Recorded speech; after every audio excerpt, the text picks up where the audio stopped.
These pictures show the might of today's hurricane-style winds. 3 stories inside the Paddington building collapsed. 4 people, including a child, were taken to hospital, and for a time it was feared more could be trapped inside.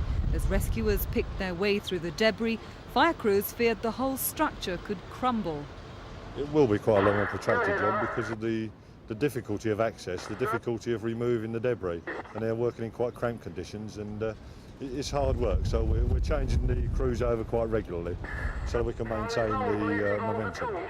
In Brixton, 150 people were forced out of their homes as scaffolding crashed down from 2 tower blocks. A fireman and a policeman were injured by flying debris, and families were given refuge in a nearby youth centre. The danger was, of course, that the scaffolding was tied to the tower blocks and was going to cause structural damage, as well as the plastic sheeting and the boards flying around in the air and striking passers-by. As the winds gained speed, many schools across the region were closed. Here at Watford College, a wooden lecture hut collapsed on students after the roof was blown off. On the roads, falling trees caused horrific accidents. At Hemel Hempstead, it took hours to clear this tree after it fell on the cab of a lorry, killing 2 men. On the M4, other lorries fell victim to hurricane gusts, and high-sided vehicles, including double-decker buses, were warned off the roads. This was one of many miraculous escapes.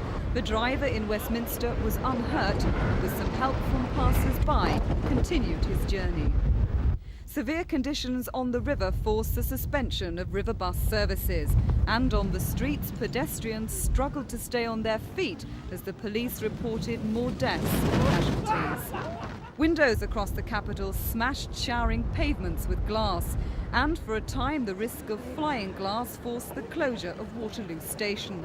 As the relentless winds brought down power and phone lines, British Telecom warned people to use their phones only in an emergency. Meanwhile, at the London Weather Centre, experts were monitoring the progress of the storm and trying to predict its development. And how strong were the winds at their peak? Over in the London area, we think that there were gusts in the region of 80 to 85 knots, which is close on 100 miles per hour. Tonight, as people struggle home, the emergency services are warning that only essential journeys should be made. For even as the winds die down, there remains the danger that weakened trees and buildings could crumble. This is Teresa Driscoll for Thames News.